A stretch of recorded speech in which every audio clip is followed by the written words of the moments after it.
Shocking comedy news. Modi ji जाते जाते कुछ अच्छा हो जाए, मरने पर भी टैक्स, महंगा हुआ मरना। भविष्य की चिंताएं कोरोना की तरह खाए जा रही हैं। अयोध्या की नई मूर्ति रायचूर में मिली विष्णु भगवान की मूर्ति की कॉपी। रजनीकांत की कला की कीमत 1 करोड़ प्रति मिनट। यमराज आ गए सड़कों पर, ई रिक्शा वालों की हो गई बल्ले बल्ले। नेहरू जी ने ये क्या लिख दिया था, मोदी जी जरा सोचो। दिल्ली के सिविक सेंटर में ठेकेदारों की हेकड़ी, कॉन्ट्रैक्ट कर्मचारियों ने दिया धरना। दिल्ली के सिविक सेंटर पर कॉन्ट्रैक्ट पर काम करने वाले सैकड़ों एमसीडी कर्मचारियों ने अपनी बेरोजगारी के चलते सिविक सेंटर परिसर में धरना प्रदर्शन शुरू कर दिया है। इन कर्मचारियों का कहना है कि एमसीडी में पिछले 30-40 सालों से ठेकेदारी प्रथा पनप रही है। ये ठेकेदार बेरोजगारों को अपनी कंपनी के जरिए नौकरी देते हैं, जिसमें वे सरकार से प्राप्त वेतन का आधे से भी कम इन कर्मचारियों को देते हैं, और वह भी कभी 2 महीने के लिए भर्ती करते हैं तो कभी 6 महीने के लिए। जब भी ये ठेकेदारी कंपनियां अपने कर्मचारियों को नौकरी पर रखती हैं तो भर्ती के नाम पर भी काफ़ी मोटी रकम वसूलती हैं। वो जब उदमबाजी वहाँ होती है ना, हेडक्वार्टर तक आवाज़ आती है, वो जो गूंज होती है, क्यों? क्योंकि वहाँ पे पेशेंटों को, आम आदमी को सफ़र करना पड़ रहा है। और हम क्या है भाई, हमारा कोई शोर ही नहीं है, कोई सुनने को तैयार नहीं है। पुलिस को बुला रहा है, हम यहाँ के एम्प्लॉई हैं, यहाँ से हमें बाहर निकालने की बात चल रही है। क्यों हो रही है ये सारी बात? वो इसलिए क्योंकि हमारे आधे से ज़्यादा साथी अंदर बैठ के काम कर रहे हैं, किसी से काम को सफ़र नहीं हो रहा है। काम को सफ़र होता तो उन्हें भी हमारी तरह तकलीफ होती। जो बड़े ऑफिसर्स हैं वो सारे हायर अथॉरिटी को बोलते कि सर इनका कॉन्ट्रैक्ट बार बार क्यों रोका जा रहा है, इनका कॉन्ट्रैक्ट कंटिन्यू कीजिए। आप सब यहाँ जानते हैं, यहाँ बहुत सारे इंजीनियरिंग वाले हैं, सारे डिपार्टमेंट्स के लोग हैं, इन्हें पता है कैसे चलता है। एंटीसिपेटरी अप्रूवल क्या होती है, क्या हमें नहीं मिल सकती? बार बार हमें एक आ जाते स्टैंडिंग कमेटी नहीं है, स्टैंडिंग कमेटी नहीं है, बाकी सारे काम हो रहे हैं। और मेन चीज़ यहाँ पे ये है कि अभी आप लोगों की एक राय ये चाहिए, क्या हम लोगों को फ्री में काम करने जाना चाहिए कल से? नहीं, कितने लोग सहमत है इस बात से? क्यों नहीं जाना चाहिए? अब सर आपको निकालेगा नहीं? ये पढ़े। देखो बहुत अच्छी बात बोली मैडम, कह रही हैं कि जब हम अंदर है ही नहीं तो हमें बाहर निकालेगा क्या? हमें ऑफिसर से कोई नाराज़गी नहीं है, कि जो डीडीओ है जिसका भी, उससे कोई नाराज़गी नहीं है। आप सिर्फ एक बात उनसे बोले रिक्वेस्ट करके, जब वो आपको कहना आप काम पे क्यों नहीं आए, कहना सर हम काम करना चाहते हैं, हम काम पे आना चाहते हैं, हम पिछले 1 साल से फ्री में भी काम कर रहे हैं, लेकिन हमारा ऑर्डर दिलवा दीजिए, हम आ जाएंगे। और बैक डेट से दिलवाइए, हमारी सैलरी बार बार कट रही है, वो नहीं कट रही है।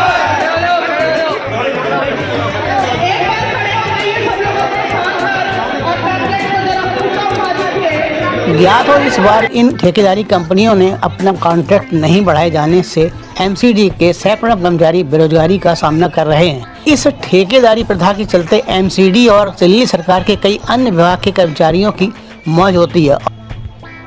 सुनने में आया कि दिल्ली के उपराज्यपाल विनय कुमार सक्सेना ने दिल्ली के सभी विभागों से ठेके पर काम करने वाले कर्मचारियों को स्थायी नौकरी देने के लिए अपना कदम उठाया है और सभी विभागों से इन कर्मचारियों की लिस्टिंग करवाई है। शायद इस समय ये कार्य इसलिए अंजाम दिया जाना है क्योंकि जल्द ही लोकसभा चुनाव होने वाला है और मोदी जी की मेहरबानी दिखाकर बीजेपी अपना वोट बैंक और मजबूत करने का इरादा बना रही है। खैर जो भी हो, अगर किसी बेरोजगार भाई को सरकारी नौकरी मिल जाए तो इन मेहनत करने वाले कर्मचारियों का शोषण तो नहीं होगा और इस ठेकेदारी प्रथा से अमीर जो बनता जा रहा है उस पर भी कुछ अंकुश जरूर लगेगा।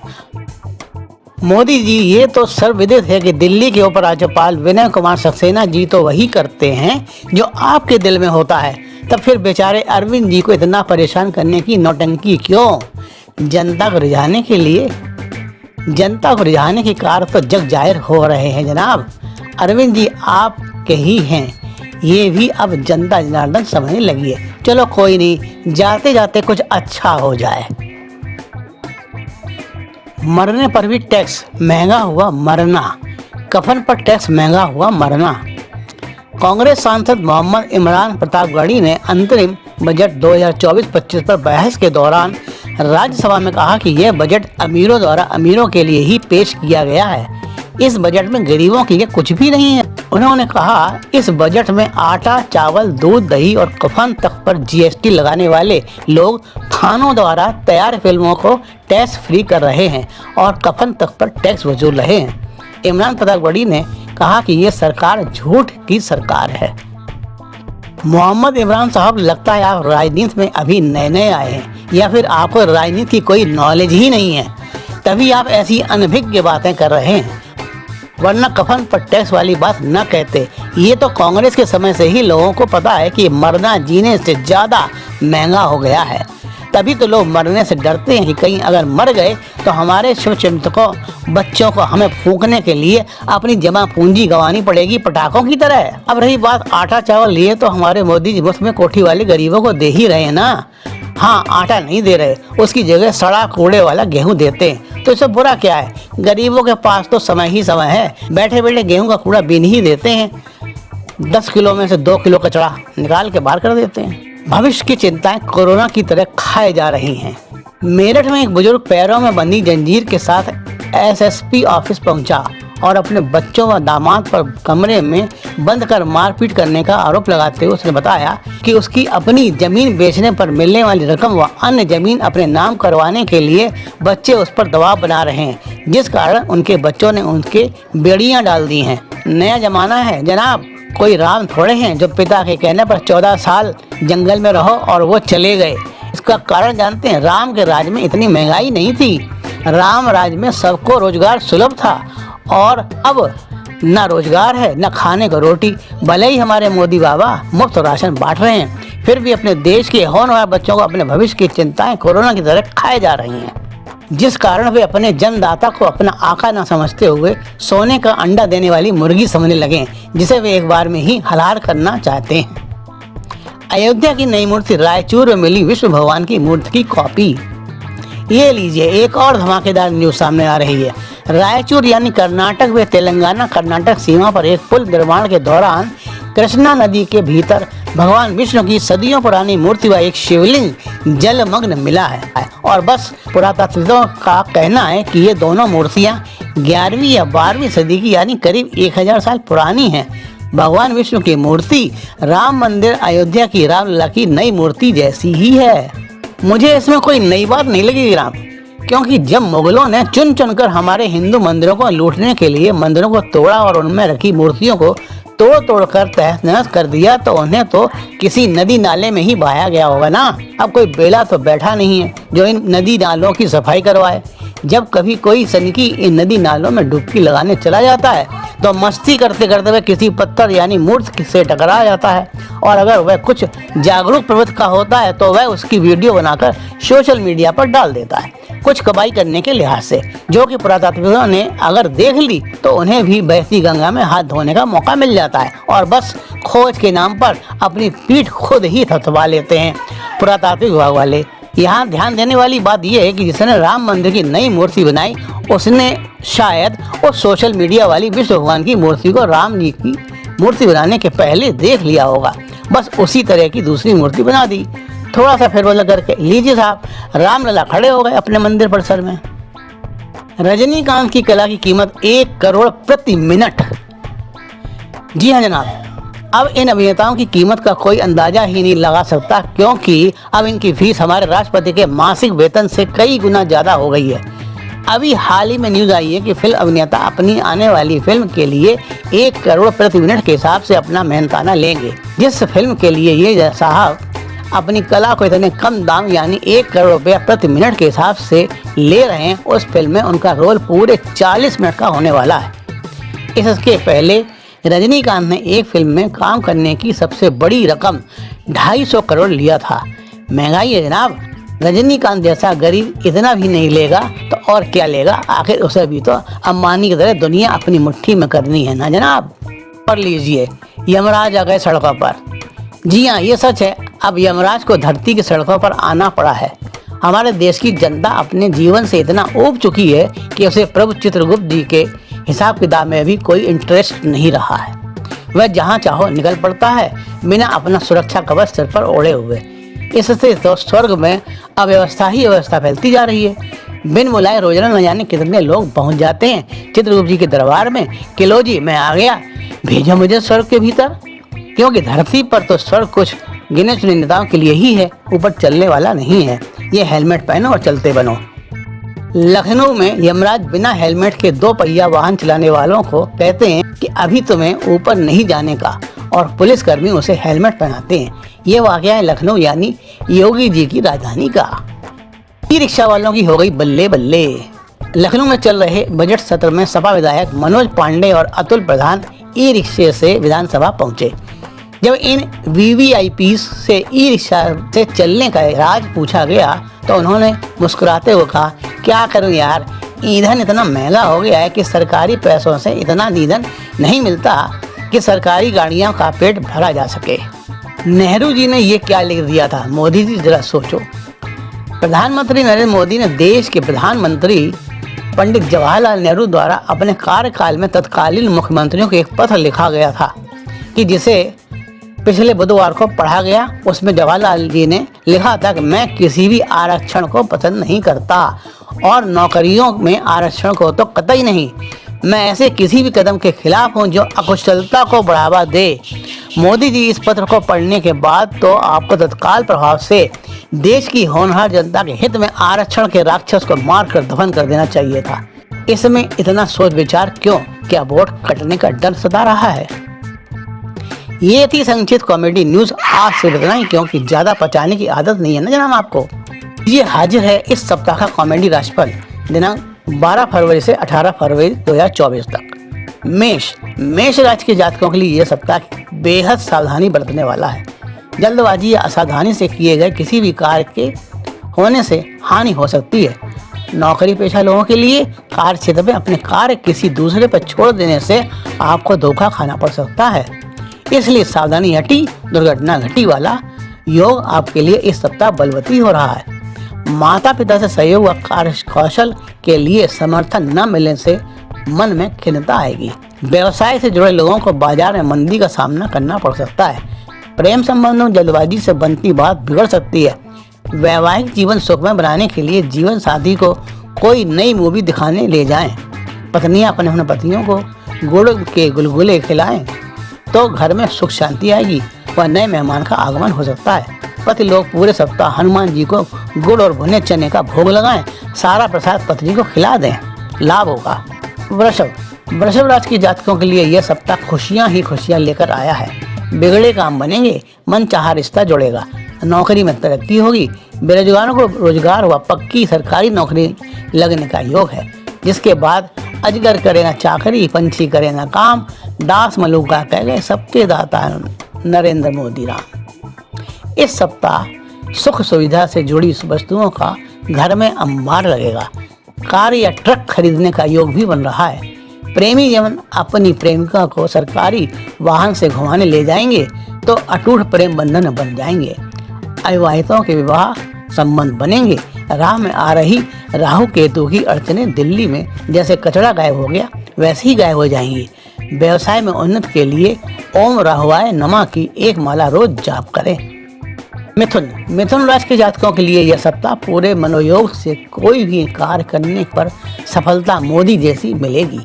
आप अपने इष्ट मित्रों के भरोसे कोई कार्य न छोड़ें, भारी नुकसान उठाना पड़ सकता है। लंबी यात्रा पर जाएं, दुल्हनियां घर लाएंगे। भगवान भोलेनाथ की कृपा पाने के लिए नाक को दूध पिलाएं। व्यवसाय में उन्नति के योग बन रहे हैं। किसी नए व्यवसाय को भी शुरू कर सकते हैं। नए व्यवसाय में शुरू के 2 दिन अमावस छाई रहेगी, लेकिन तीसरे दिन सूर्य की तेज प्रकाश किरणें खिल उठेंगी। प्रेमिका को खुश रखने के लिए रात 8 बजे ठंडी कुल्फी में गोला गरी का बुरादा मिलाकर खिलाने से लाभ होगा। यदि किसी लंबी बीमारी से ग्रसित हैं तो वह भी ठंड में मच्छरों की तरह गायब हो जाएगी। कर्क राशि के जातकों के लिए यह सप्ताह बीते सप्ताह से अच्छा बीतने वाला है। पदोन्नति की आशा है। सरकारी ठेका मिलने के योग बलवती हो रहे हैं। किसी शुभ सूचना से मन मयूर नाच उठेगा। प्रेमिका के सामने सड़क पर झाड़ू लगाने से उसका साथ फेविकोल से पक्का न होगा, वह हमेशा फेविकोल के जोड़ की तरह कच्चा ही रहेगा। किसी ऊंची पहाड़ी पर बैठकर धीमे धीमे संगीत का आनंद लेने से समय अनुकूल होगा। लंबे समय से चले आ रहे मुकदमों से राहत मिलेगी, क्योंकि फैसला आपके पक्ष में होगा। विदेश यात्रा पर जाने का सोच रहे हैं तो आंख मूंद कर निकल लें। पैतृक संपत्ति पर हाथ साफ करने का मौका मिलेगा। नाते रिश्तेदारों की ना सुने घाटा हो सकता है। पूरे सप्ताह भगवान शंकर को बेल पत्र में हल्दी से ओम लिखकर अर्पित करने से 10 उंगलियां घी में और सिर कढ़ाई में होगा। सिंह राशि के जातक इस सप्ताह कोई बड़ा फैसला ले सकते हैं।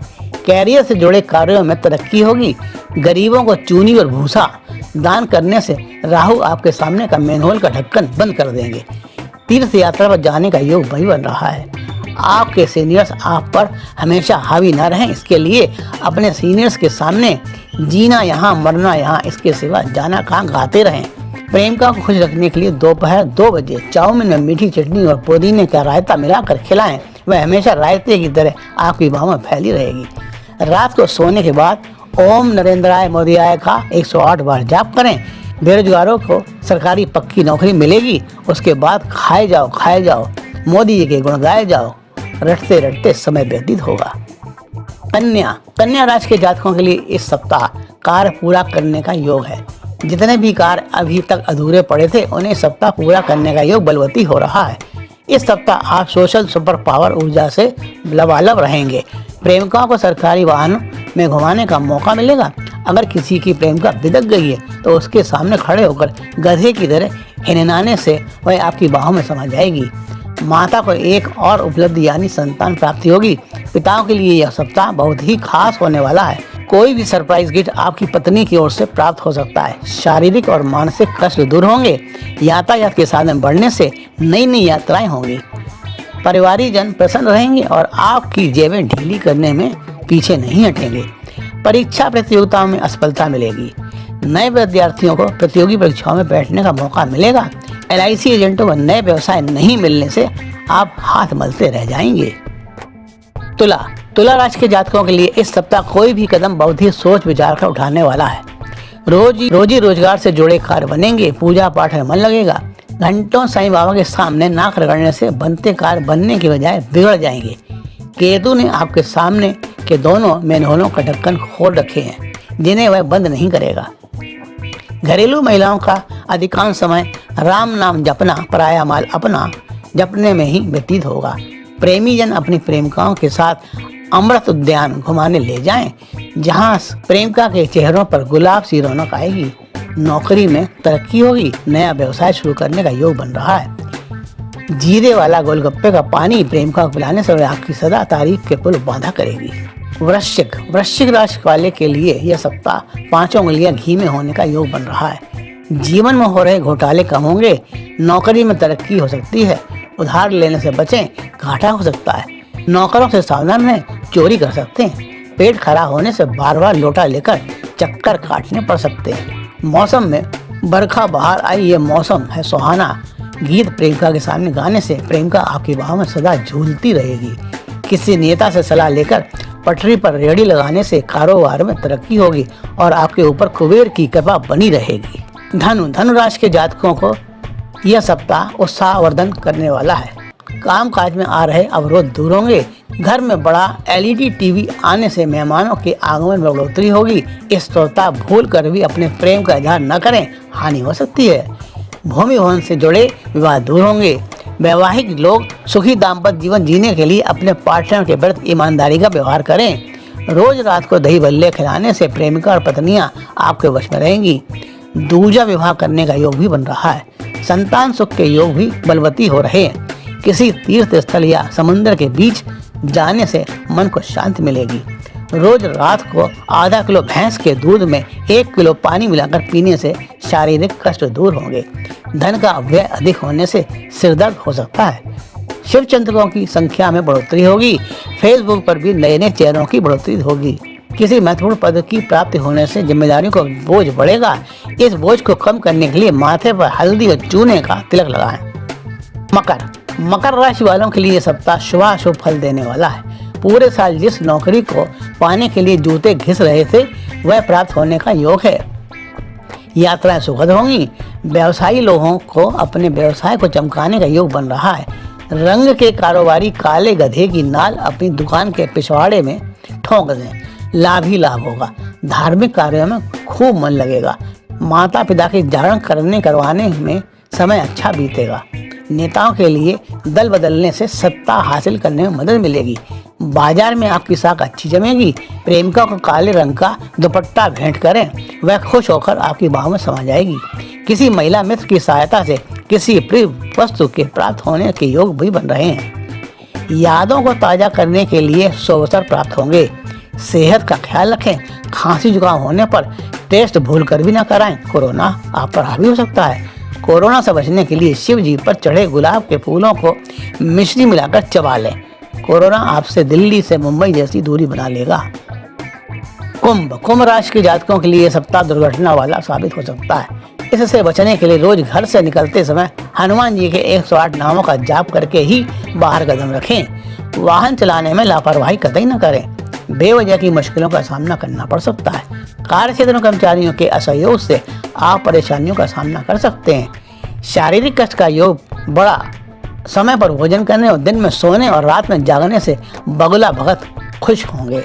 विषैले प्रेमियों से बचें, वे आपको डस सकते हैं। भाई बहनों का सहयोग प्राप्त होगा। प्रतियोगी परीक्षाओं की तैयारी में जुटे छात्र छात्राएं आलस छोड़कर न रात देखें न दिन, बस राम नाम जपते जपते तैयारी में जुटे रहें, सफलता जरूर मिलेगी। आर्थिक व सामाजिक उन्नति हो सकती है, बशर्ते आप किसी फकीर को कमल या कुर्ती दान करें। प्रेमियों से अलगाव की स्थिति बन सकती है। लक्ष्मी माता को गुलाब का इत्र अर्पित करें, लाभ होगा। मीन राशि के जातकों के लिए सप्ताह मिला जुला रुख लिए हुए है। अपने कार्य व लक्ष्य पर फोकस रखें, अन्यथा हानि उठानी पड़ सकती है। पैतृक संपत्ति की प्राप्ति में अड़चने आएंगी। किसी ठोस कार्य का निर्णय लेने के पूर्व सांड को चरण स्पर्श करें। धन की आवक कभी कम तो कभी एकदम से बढ़ेगी। प्रेम प्रसंग में अनुकूलता बनी रहेगी। जीवन साथी के साथ बिस्तर गर्म करने में भी कठिनाई होगी। इससे बचने के लिए केले की जड़ में काली भैंस का कच्चा दूध अर्पित करें व लाल मिर्च का सेवन पूरे सप्ताह वर्जित रखें। मन ही मन ओम पत्नियाय प्रेमिकाय नमः का जाप लेटने के पूर्व 21 बार करने से पत्नी का साथ मिलेगा। ये था इस सप्ताह की 12 राशियों का राशिफल।